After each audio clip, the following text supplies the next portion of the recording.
Hello friends, आप Bihar police की तैयारी कर रहे हैं तो आपके लिए हिंदी विषय जो है उतना ही महत्वपूर्ण है जितना बाकी अदर सब्जेक्ट्स।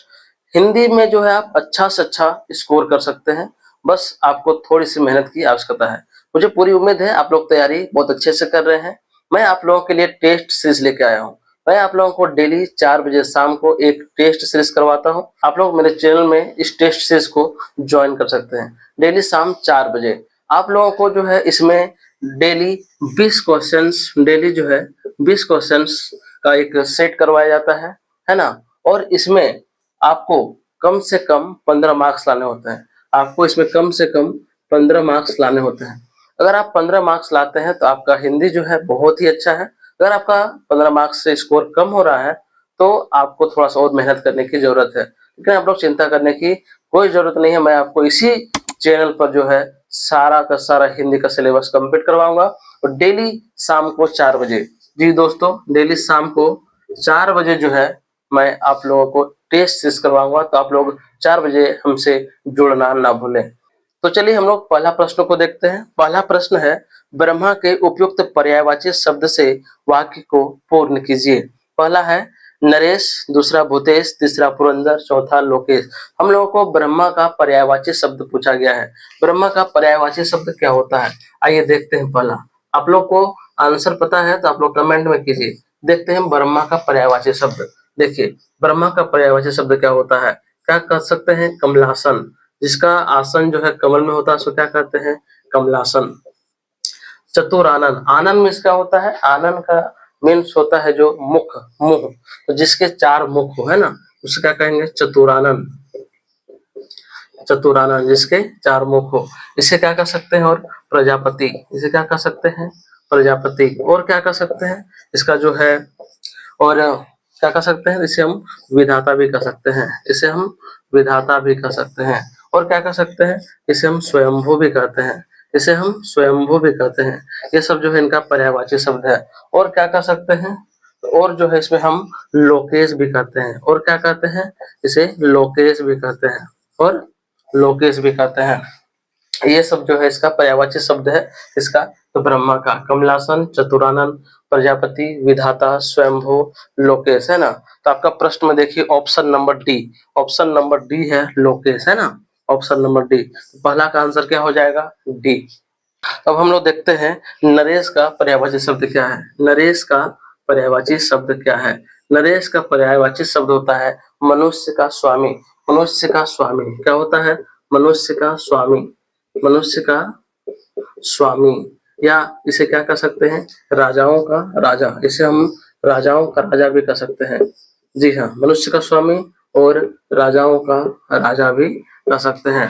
ऑप्शन बी है भूतेश। भूतेश किसे कहते हैं, भूतेश किसका पर्यायवाची शब्द है, पता है आप लोगों को, कमेंट कीजिएगा। भूतेश जो है शिव जी का जो है पर्यायवाची शब्द है। भूतेश किसका पर्यायवाची शब्द है, शिव जी का।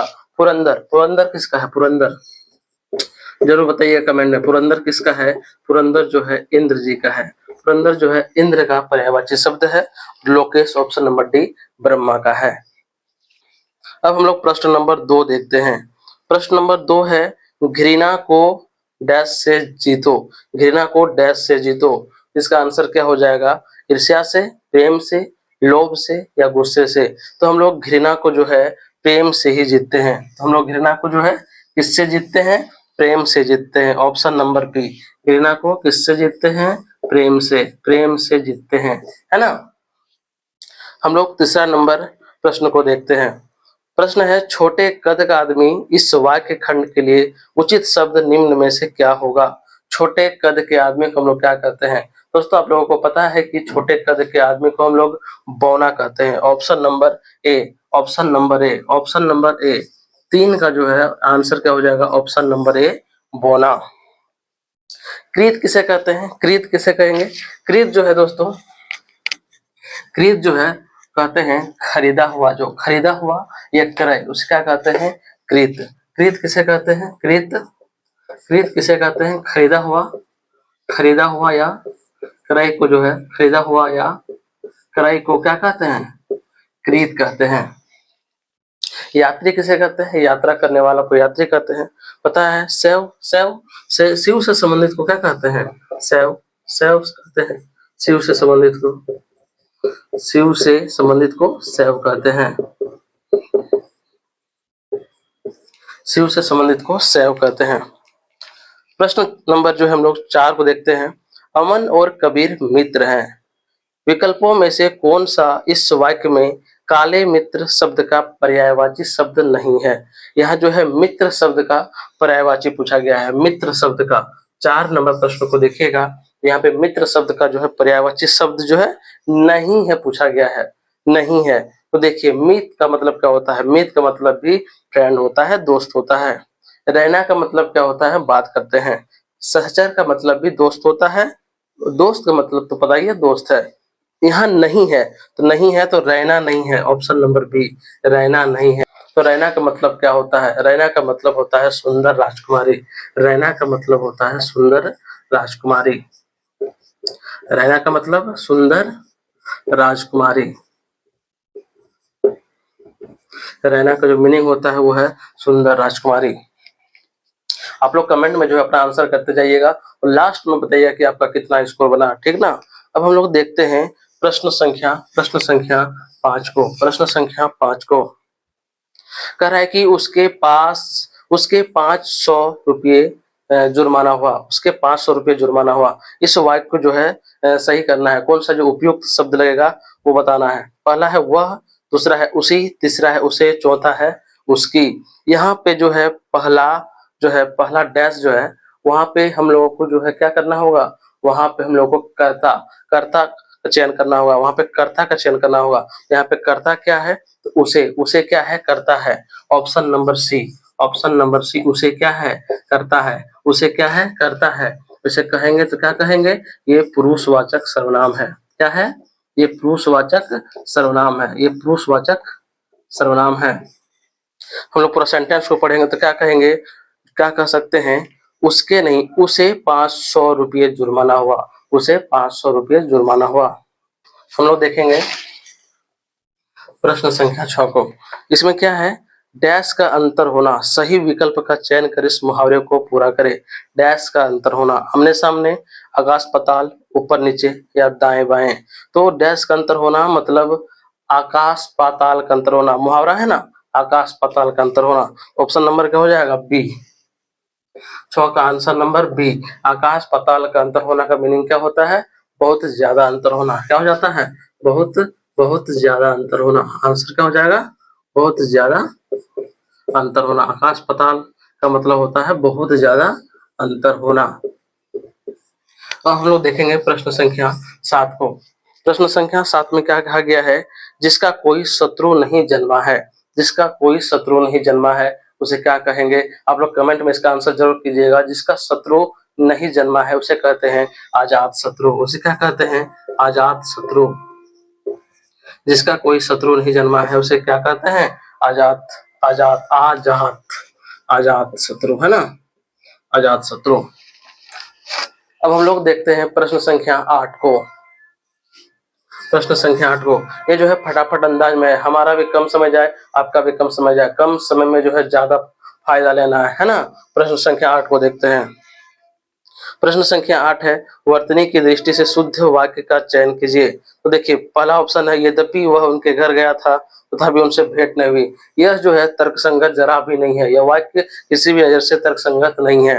दूसरा ऑप्शन देखते हैं, मुझे प्रसन्नता है कि तुम स्वस्थ हो गए। देखिए यहाँ पे प्रसन्नता जो है शुद्ध नहीं है। प्रसन्नता कैसे होनी चाहिए? तो प्रसन्नता जो है ऐसी होनी चाहिए प्रसन्नता। लेकिन देखिए यहाँ पे न जो है पूरा है ना।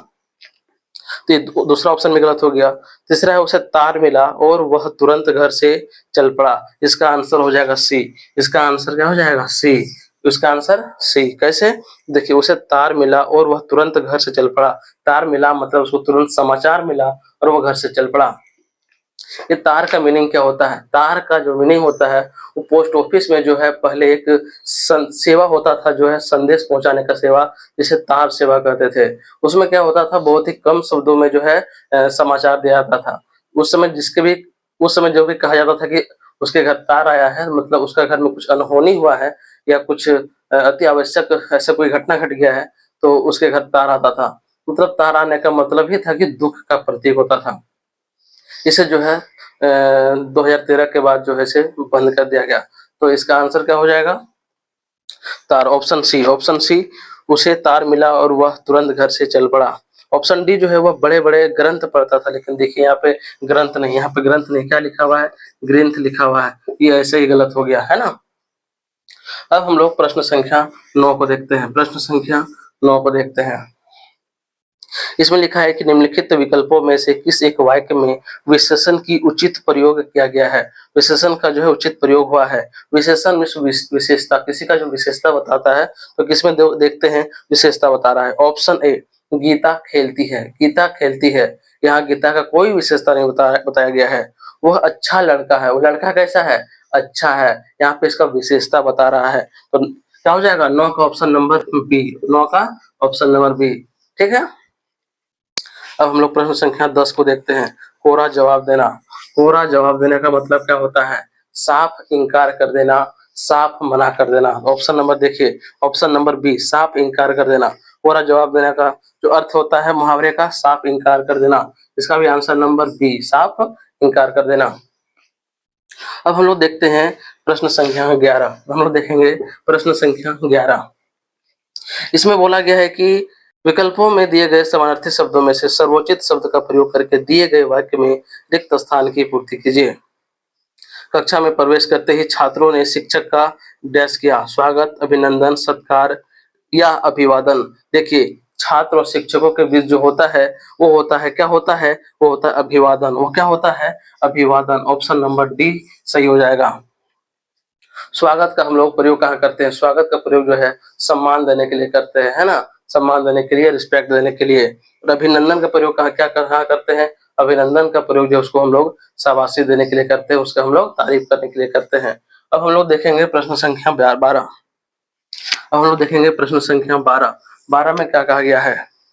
12 में कहा गया है कि निम्नलिखित विकल्पों में से जिसे सबसे पहले गिनना उचित हो, वाक्यांश के लिए एक सार्थक शब्द क्या होगा? जिसे सबसे पहले गिनना उचित हो। ऑप्शन ए अक्षम्य, बी सुगम्य, सी अग्रगण्य, डी नगण्य। इसका आंसर क्या हो जाएगा? जिसे सबसे पहले गिनना उचित हो उसे क्या कहते हैं? अग्रगण्य। Option number C, option number C क्या हो जाएगा? अग्रगण्य। अग्रगण्य, जिसे सबसे पहले गिनना क्या हो? उचित हो, उसे क्या कहते हैं? अग्रगण्य कहते हैं। अक्षम्य, जिसे क्षमा ना किया जा सके। सुगम्य, जहां आसानी से पहुंचा जा सके। अग्रगण्य क्या हो जाएगा? अग्रगण्य, जिसे सबसे पहले गिनना उचित हो। और नगण्य, ना के बराबर को हम लोग नगण्य कहते हैं। प्रश्न संख्या 13 को देखते हैं। इसमें कहा गया है कि निम्नलिखित विकल्पों में से किस एक वाक्य में गुणवाचक विशेषण का उचित प्रयोग नहीं किया गया है? गुणवाचक विशेषण क्या होता है? जिसका हम विशेषता बताते हैं, रूप, रंग, आकार, है ना? इस सब के ऊपर हम लोग उसको विशेषता बताते हैं, उसे कहते हैं गुणवाचक विशेषण। तो इसमें क्या प्रश्न है कि उचित प्रयोग नहीं किया गया है? देखते हैं। रमेश का चेहरा गोल है। रमेश का चेहरा गोल है। चेहरा कैसा है? गोल है। उसको विशेषता बता रहा है आकार के आधार पर। नीरज दिल्ली में रहता है। नीरज दिल्ली में रहता है। नीरज का भी कोई विशेषता नहीं, दिल्ली का भी कोई विशेषता नहीं बताया जा रहा है। तो आंसर हो जाएगा 13 का आंसर हो जाएगा बी। 13 का आंसर हो जाएगा बी, नरेश दिल्ली में रहता है। इसका आंसर यही हो जाएगा, क्योंकि इसमें जो है गुणवाचक विशेषण का प्रयोग नहीं किया गया है। ऑप्शन सी, राम सुंदर बालक है। राम कैसा बालक है? तो सुंदर बालक है। श्याम अच्छा लड़का है। तो लड़का कैसा है? अच्छा है। यहाँ पे जो हम गुणवाचक विशेषण का प्रयोग कर रहे हैं। अब हम लोग देखेंगे प्रश्न संख्या 14 को, है ना? प्रश्न संख्या 14, इसमें क्या कहा गया है कि रागिनी ने जब बीना बजाना शुरू किया तो उसके स्वर से सारा वातावरण डैश हो गया। कौन सा शब्द लगेगा? झनकृत, झनकृत, झंकृत या झंकृत, है ना? तो इसका आंसर हो जाएगा 94 का सी। क्या हो जाएगा? झंकृत। क्या हो जाएगा? झंकृत। आंसर हो जाएगा झंकृत, ऑप्शन नंबर सी। झन झन की आवाज से जो है पूरा वातावरण गुंजमान हो गया, मतलब झंकृत हो गया, है ना? अब हम लोग देखेंगे प्रश्न संख्या 15। प्रश्न संख्या 15 को देखते हैं। प्रश्न संख्या 15 में क्या कहा गया है?